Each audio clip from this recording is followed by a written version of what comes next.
Hello, my dear students. Welcome to Teacher at Home. Today class we are going to learn the second chapter from trade to territory. A company establishes power. Aurangzeb was the last of the powerful Mughal rulers. He established control over a very large part of the territory that is now known as India. After his death in 1707, many Mughal governors and big zamindars began asserting their authority and establishing regional kingdoms. As powerful regional kingdoms emerged in various parts of India, Delhi could no longer function as an effective center. By the second half of the 18th century, however, a new power was emerging on the political horizon, the British. Do you know that the British originally came as a small trading company and were reluctant to acquire territories? How how then did they come to be the masters of a vast empire? This chapter you will see how this came about. After Aurangzeb, there was no powerful Mughal ruler, but Mughal emperors continued to be symbolically important. In fact, when a massive rebellion against British rule broke out in 1857, Bahadur Shah Zafar, the Mughal emperor at that time, was seen as the natural leader. Once the revolt was put down by the company, Bahadur Shah Zafar was forced to leave the kingdom and his sons were shot in cold blood. East India Company comes east.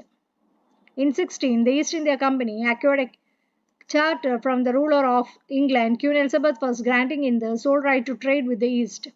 This meant that no one trading group in England could compete the East India Company with this charter. The company could wander across the oceans looking for new lands from which it could buy goods at a cheap price and carry them back to Europe to sell at higher prices.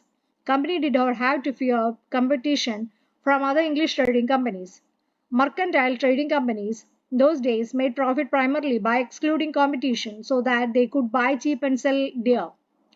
The Royal Charter, however, could not prevent other European powers from entering the eastern market. By the time the first English ships sailed down the west coast of Africa, around the Cape of Good Hope, and crossed the Indian Ocean, the Portuguese had already established their presence in the western coast of India and had their base in Goa. In fact, it was Vasco da Gama, a Portuguese explorer, who had discovered the sea route to India in 1498. By the early 17th century, the Dutch too were exploring the possibilities of trade in the Indian Ocean. Soon the French raiders arrived on the scene. The problem was that all the companies were interested in buying the same things. The fine qualities of cotton and silk produced in India had a big market in Europe. Pepper, cloves, cardamom, and cinnamon too were in great demand. Competition amongst the European companies inevitably pushed up the prices at which the good could be purchased, and this reduced the profit that could be earned. The only way the trading companies could flourish was by eliminating rival competitors. The urge to secure markets therefore led to fierce battles between the trading companies.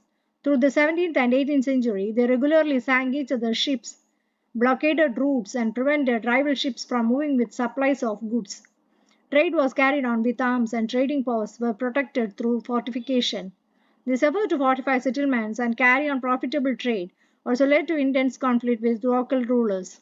The company therefore found it difficult to separate trade from politics. Let us see how this happened.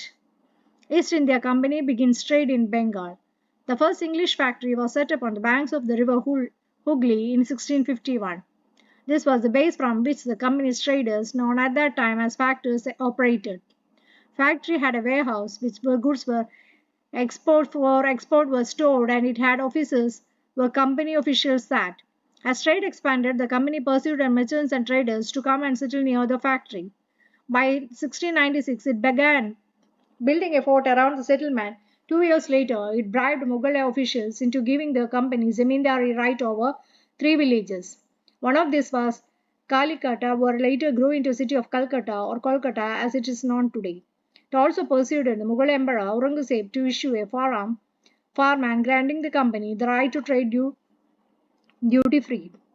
The company tried continuously to press for more concessions and manipulate existing privileges. Aurangzeb's farman, for instance, had granted only the company the right to trade duty free. But officials of the company who were carrying on private trade on the side were expected to pay duty. This they refused to pay, causing an enormous loss of revenue for Bengal. How could the Nawab of Bengal, Murshid Quli Khan, not protest? How trade led to battles. Through the early 18th century, the conflict between the company and the Nawabs of Bengal intensified after the death of Aurangzeb. The Bengal Nawabs asserted their power and autonomy, as other religious powers were doing at that time. Murshid Ghali Khan was followed by Aliwardi Khan and the Sirajuddaula as the Nawab of Bengal. Each one of them was a strong ruler. They refused to grant the company concessions, demanded large tributes for the company's right to trade, denied it any right to mint coins, and stopped it from extending its fortifications. Accusing the company to deceit, they claimed that the company was depriving the Bengal government huge amounts of revenue and undermining the authority of the Nawab. It was refusing to pay taxes, writing disrespectful letters, and trying to humiliate the Nawab and his officials. The company, on its part, declared that the unjust demand of the local officials were ruining the trade of the company and trade could flourish only if the duties were removed. It was also convinced that no expand trade it had to enlarge its settlements, buy up villages, and rebuild its fort. This conflict led to the confrontations and finally culminated in the famous Battle of Plassey. The Battle of Plassey. When Ali Khan died in 1756, Sirajuddaula became the Nawab of Bengal. The company was worried about his power and keen on a ruler who would willingly give trade concessions and other privileges. So it is tried, though without success, to help one of Sirajuddaulla's rivals become the Nawab. An infuriated Sirajuddaulla asked the company to stop meddling in the political affairs of his dominion, stop fortification, and pay the revenues. After negotiations failed, the Nawab marched with 30,000 soldiers to the English factory at Qasim Bazar, captured the company officials, locked the warehouse, disarmed all Englishmen, and blockaded English ships. Then he marched to Calcutta to establish control over the company's fort there. On hearing the news of the fall of Calcutta, company officials in Madras sent forces under the command of Robert Clive, reinforced by naval fleets. Prolonged negotiations with the Nawabs followed. Finally, in 1757, Robert Clive led the company's army against Sirajuddaulah at Plassey. One of the main reasons for the defeat of the Nawab was the forces led by Mir Jafar, one of Sirajuddaullah's commanders never fought the battle. Clive had managed to secure his support by promising to make him Nawab after crushing Sirajuddaulah. The Battle of Plassey became famous because it was the first major victory the company won in India. The General Courtroom, East India House, Leadenhall Street, the court of the proprietors of the East India Company, had their meetings in the English East India House on Leadenhall Street in London. This is a picture of one of the meetings in progress. Battle of Plassey became famous because it was first major victory the company won in India. The promise of riches. The territorial ambitions of the mercantile East India Company were viewed with distrust and doubt in England. After the Battle of Plassey, Robert Clive wrote to William Pitt, one of the principal secretaries of state to the English monarch, on 7th January 1759 from Calcutta. But so large sovereignty may possibly be an object to extensive for a mercantile company. I flatter myself that there will be little or no difficulty in obtaining the absolute possessions of the rich kingdoms. Now I leave you to judge whether an income yearly of 2 million sterling with the possessions of 2 provinces be an object deserving the public attention. After the defeat at Plassey, Sirajuddaulah was assassinated and Mir Jafar made the Nawab. The company was still unwilling to take over the responsibility of administration. Its prime objective was expansion of trade. If this could be done without Congress, through the help of the local rulers who were willing to grant privileges, then territories need not be taken over directly. Soon, the company discovered that this was rather difficult, for even the puppet Nawabs were also not helpful as the company wanted them to be. After all, they had to maintain a basic appearance of dignity and sovereignty if they wanted respect from their subjects. What could company do? When did Mir Jafar protested, the company disposed him and installed Mir Qasim as his place. When Mir Qasim compelled, he in turn was defeated in a battle fought at Buxar, driven out in Bengal, and Mir Jafar were reinstalled. The Nawab had to pay rupees 5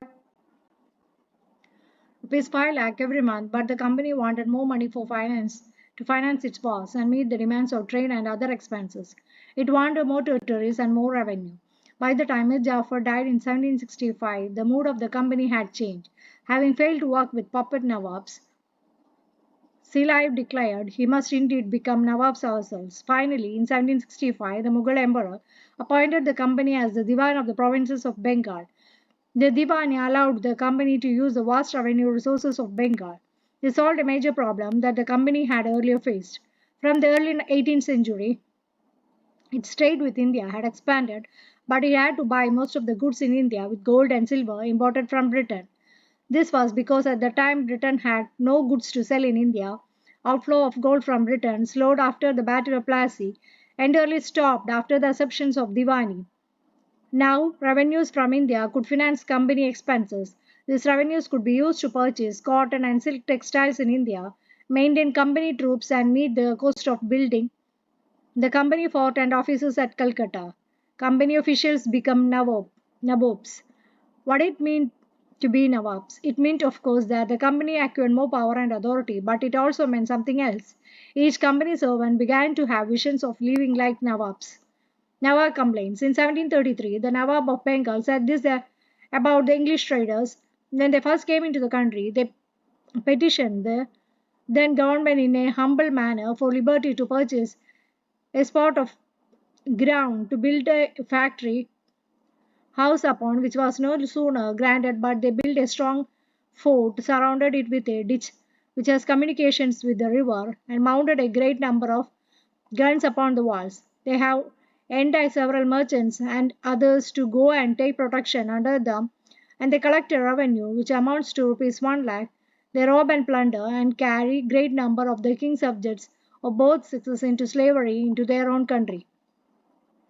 After the Battle of Plassey, the actual Nawabs of Bengal were forced to give land and vast sums, vast sums of money as personal gifts to company officials. Robert Clive himself amassed a fortune in India. He had come to Madras, now Chennai, from England in 1743 at the age of 18. When in 1767 he left India, his Indian fortune was worth, interestingly, when he was appointed 4,102 Governor of Bengal in 1764, he was asked to remove corruption in company administration, but he was himself cross-examined in 1772 by the British Parliament, which was suspicious of his vast wealth. Although he was acquitted, he committed suicide in 1774. However, not all company officials succeeded in making money like Clive. Many died an early death in India due to disease and war, and it could not be right to regard all of them as corrupt and dishonest. Many of them came from humble backgrounds, and their uppermost desire was to earn enough in India, return to Britain, and lead a comfortable life.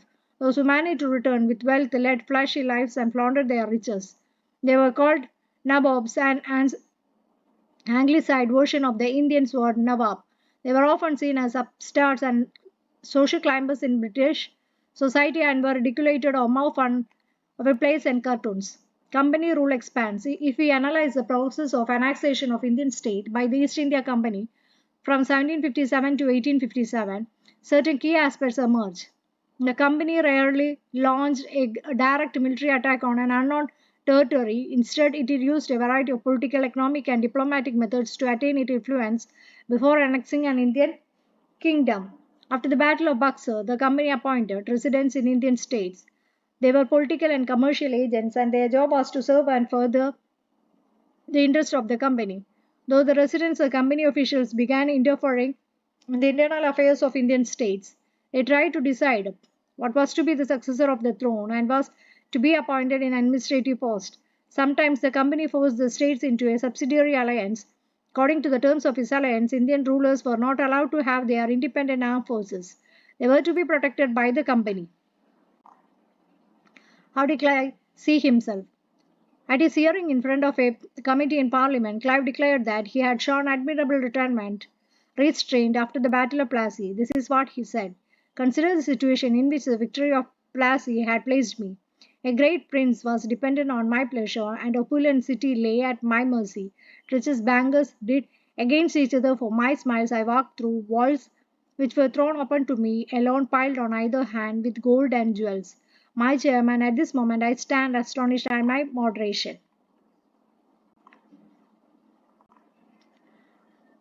had to pay for the subsidiary forces that the company was supposed to maintain for the purpose of this protection. If the Indian rulers failed to make the payment, then part of the territory was taken away as penalty. For example, when Richard Wellesley was Governor General, the Nawab of Awadh was forced to give for half of the territory of the company 1801.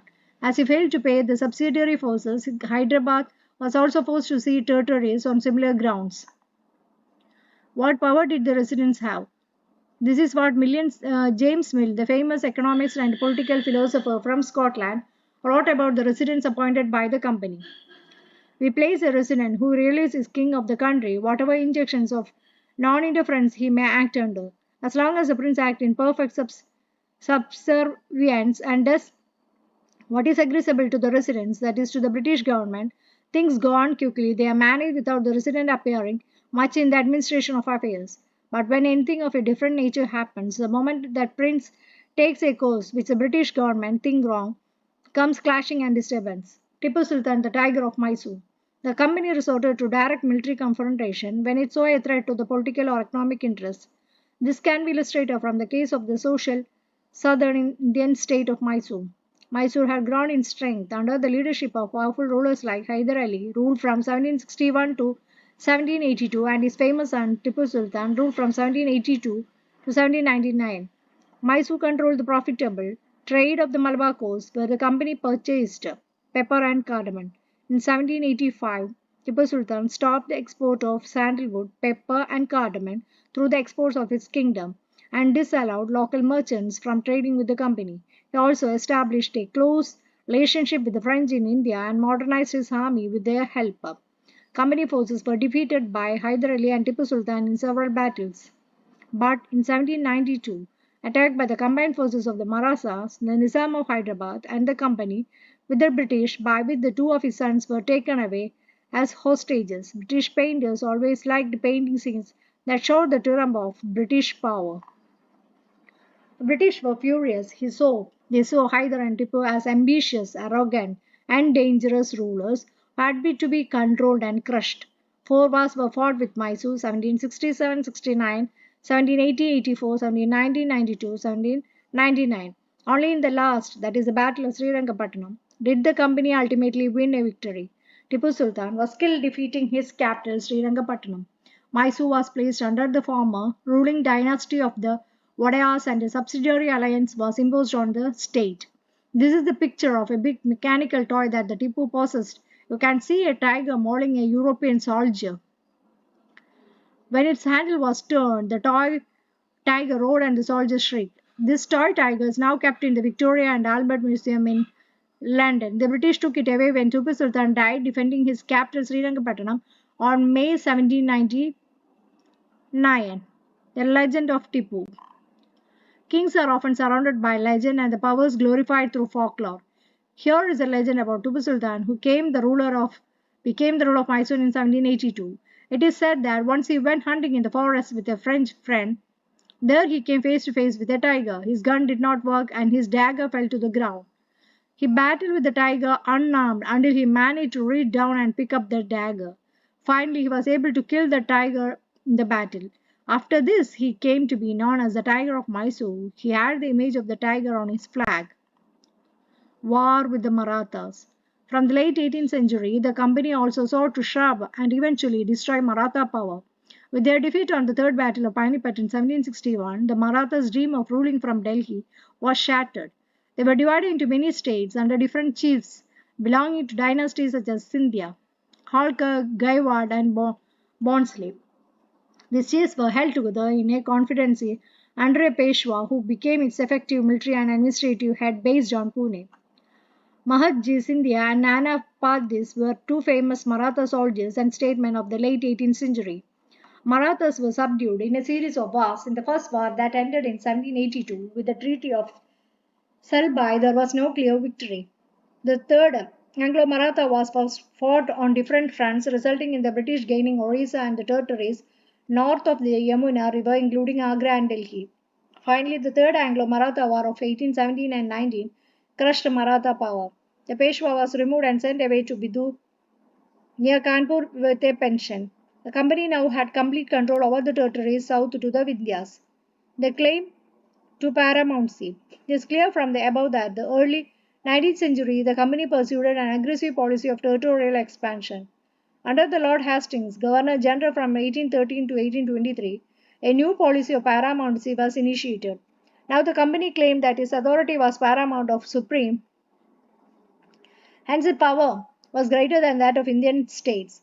In order to protect its interests, it was justified in annexing or threatening to annex any Indian kingdom. This view continued to guide later British policies as well.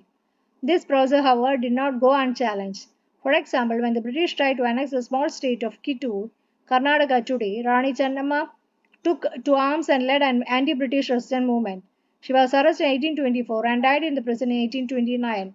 But Rayana, a poor chowkidar of Sangoli in Kittur, carried to the resistance.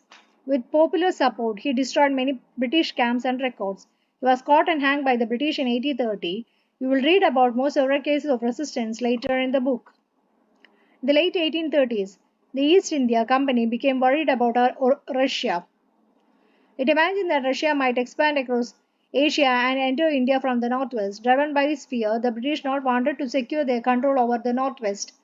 They fought a prolonged war with Afghanistan between 1838 and 1842. Established indirect company rule there. Sindh was taken over in 1843, next in line with Punjab, but the presence of Maharaja Ranjit Singh held back the company. After his death in 1839, two prolonged wars were fought with the Sikh kingdom. Ultimately, 1849, Punjab was annexed. Doctrine of Lapse. The final wave of annexation occurred under Lord Dalhousie, who was the Governor General from 1848 to 1856. He devised a policy that came to be known as the Doctrine of Lapse. The doctrine declared that if an Indian ruler died without a male heir, his kingdom would lapse, that is, become a part of the company territory. One kingdom after another was annexed simply by applying the doctrine. Satara 1848, Sambalpur 1850, Udaipur 1852, Nagpur 1853, and Jhansi 1854.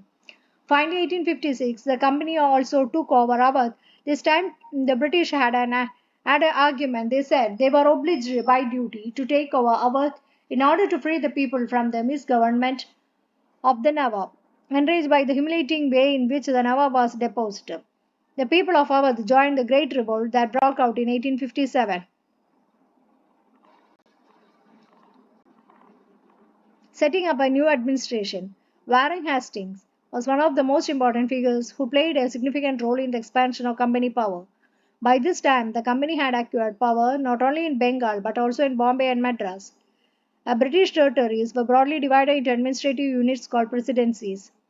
There were three presidencies: Bengal, Madras, and Bombay.